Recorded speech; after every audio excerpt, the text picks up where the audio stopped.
Imagine this.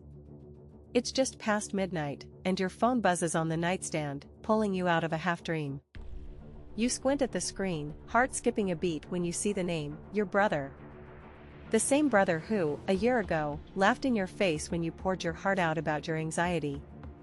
He called it a TikTok trend, like your pain was some viral dance move. Now, he's on the other end of the line, gasping, voice trembling, begging for help because he's convinced he's dying. Do you hang up? Let him figure it out? Or do you help him, but make sure he never forgets the lesson? Stay with me, because this is one of the most satisfying revenge stories you'll ever hear, a tale of betrayal, empathy, and a care package that hit like a perfectly aimed dart. If you've ever been dismissed, underestimated, or had your struggles brushed off like they were nothing, this story's for you. Hit that like button, smash subscribe, and grab a cozy blanket, because we're diving into a roller coaster of emotions, hurt, anger, and the kind of justice that'll leave you grinning from ear to ear. My name's Emma, and growing up, my older brother Jake was my hero. 3 years older, with a grin that could charm anyone, he was the golden child of our family. Picture a guy who could walk into a room and own it, tall, broad-shouldered, with a laugh that made everyone else laugh too. Back when I was a shy, bookish kid, Jake was my protector. When I was 8 and some jerk at school stole my lunch, Jake showed up at the bus stop, arms crossed, staring those kids down until they practically tripped over themselves to apologize. When I bombed my first high school math test, he stayed up past midnight, quizzing me with flashcards until I could solve equations in my sleep. He wasn't perfect, Jake could be cocky, a little too full of himself, but to me, he was the big brother who always had my back. Or so I thought. Fast forward to last year. I'm 26, living in a shoebox apartment in the city, working a desk job that feels like it's sucking the life out of me. My mental health? It's been a battle. Anxiety's been my shadow since college, but lately, it's been relentless. Picture this, waking up at 3 a.m., heart pounding like a drum, convinced you've forgotten something critical. Your chest feels like it's being squeezed by an invisible fist. Your hands shake so bad you can barely hold a coffee mug. Panic attacks hit out of nowhere, 1 minute you're fine, the next you're gasping, vision blurring, feeling like the world's closing in. I'd been trying to manage it. Therapy once a week. Breathing exercises I found on YouTube. Even those overpriced lavender oils that promise calm but just make your wallet cry. Some days, I felt like I was winning. Others, I was barely holding on. One Sunday, I went to my parents' house for dinner. It was one of those rare nights when everyone was there, Mom fussing over her lasagna, Dad grumbling about the neighbor's dog, Jake sprawled on the couch, scrolling through his phone. It felt like old times, warm and familiar, like slipping into a favorite sweater. After dinner, Jake and I ended up alone in the living room. The TV was on low, some cooking show humming in the background.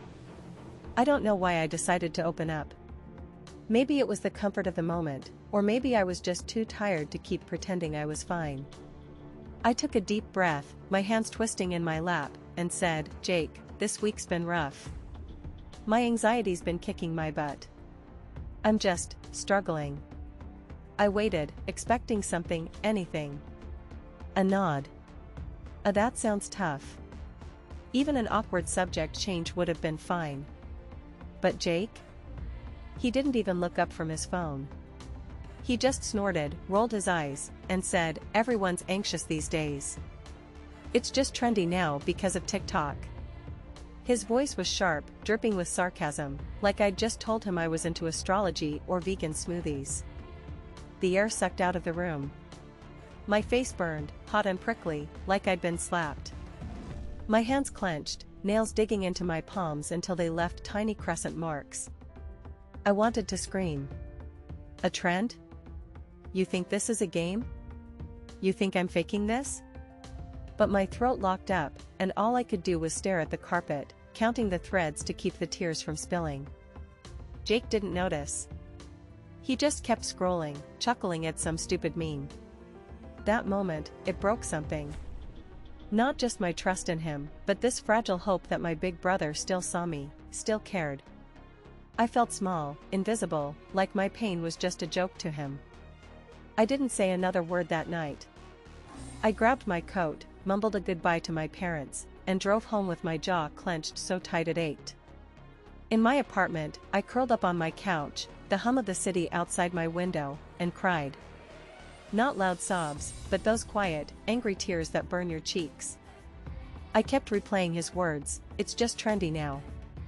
Like my sleepless nights, my racing heart, my constant fight to just breathe were some kind of social media fad.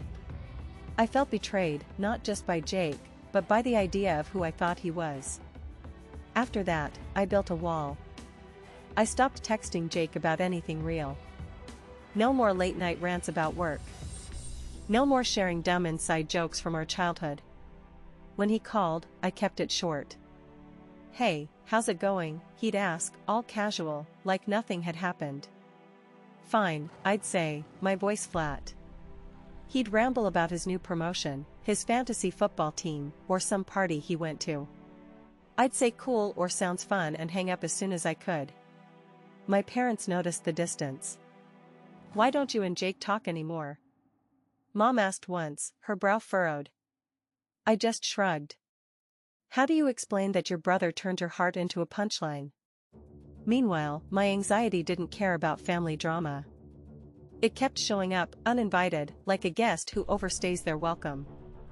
I'd avoid crowded coffee shops because the clatter of dishes and chatter made my skin crawl.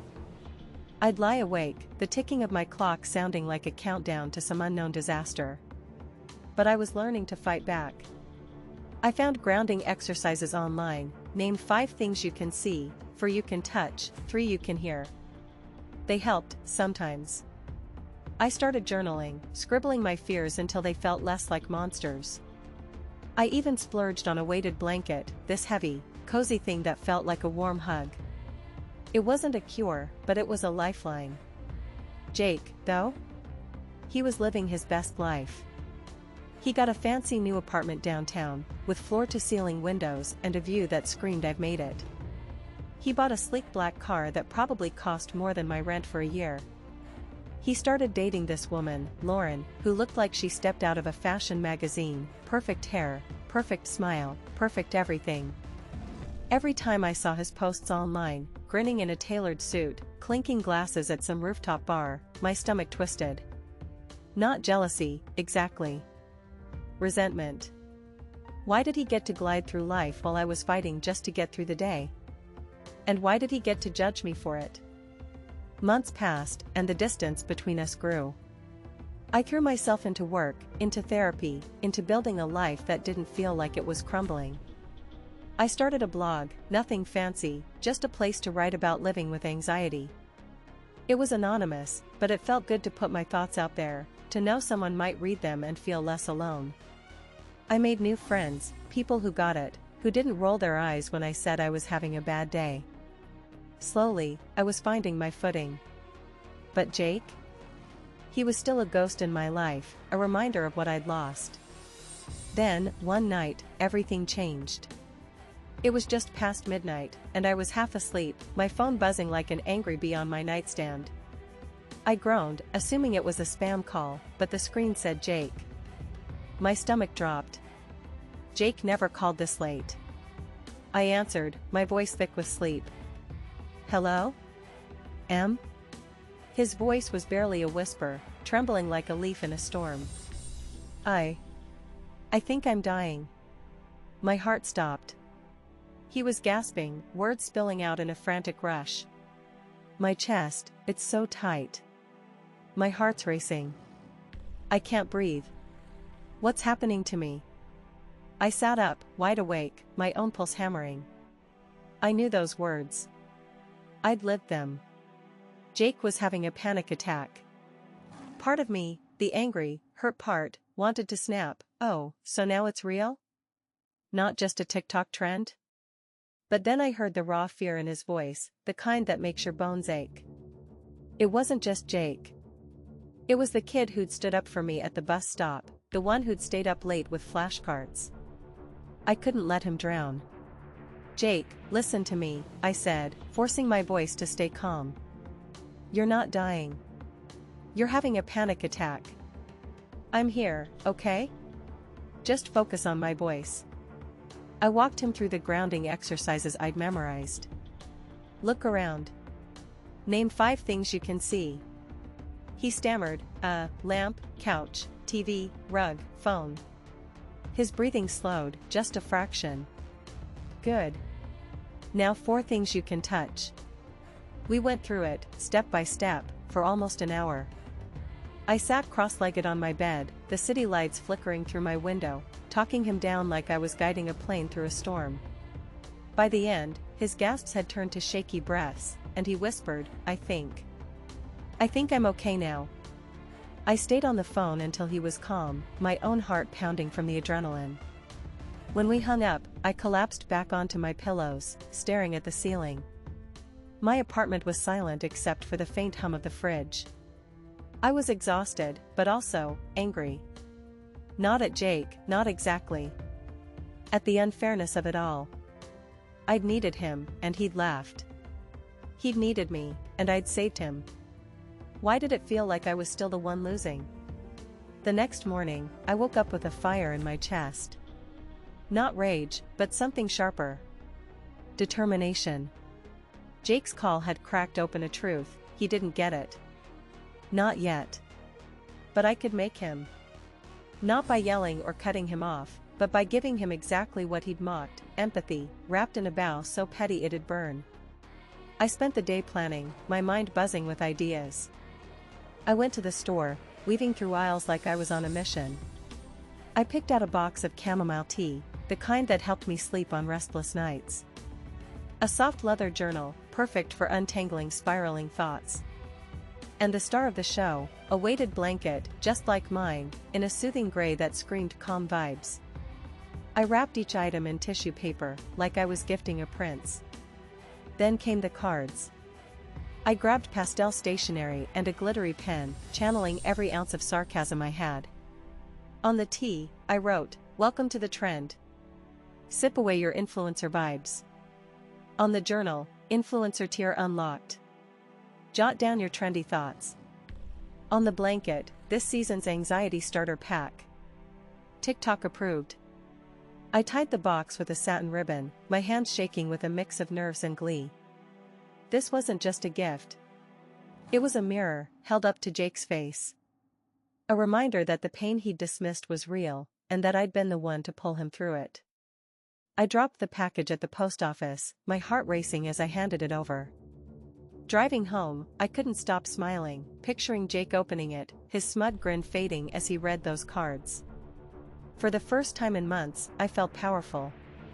Like I'd taken back something he'd stolen. A few days later, my phone rang. Jake again, this time in the early evening. I answered, bracing myself. "Hey," he said, his voice quieter than usual, almost hesitant. "I got your package." I bit my lip to keep from laughing. "Oh, yeah? What did you think?" I asked, keeping my tone light, like I'd sent him a box of chocolates. There was a long pause. I could hear him shifting, maybe pacing in his fancy apartment. "The cards," he said finally. "They were a lot." His voice cracked, just a little. I think I owe you an apology."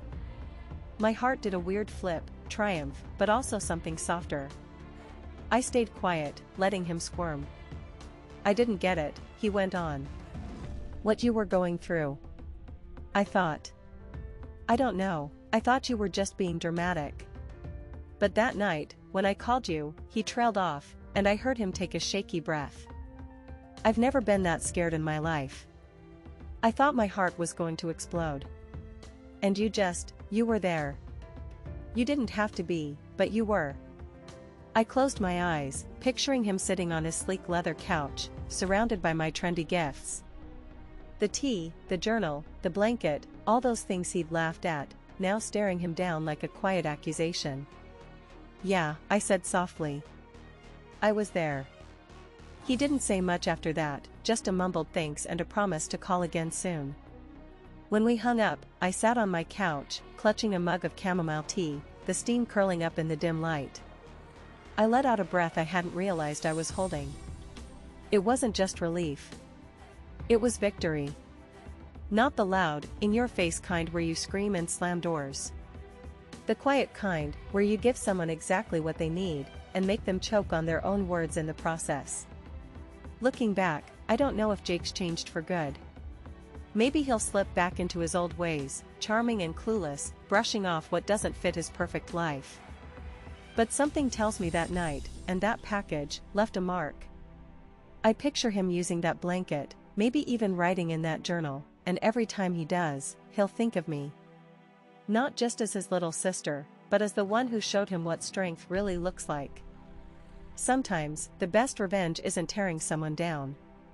It's building them up, giving them the tools to face their own flaws, and letting them live with the weight of their regret. If this story gave you chills, smash that like button and drop a comment. What's the most satisfying revenge you've ever witnessed? Maybe it was petty, maybe it was profound, but I want to hear it. And of course, subscribe for more stories like this, tales of justice, karma, and the kind of payback that feels so good. Until next time, keep fighting your battles, big and small. You never know when you'll get the chance to serve a little karma of your own.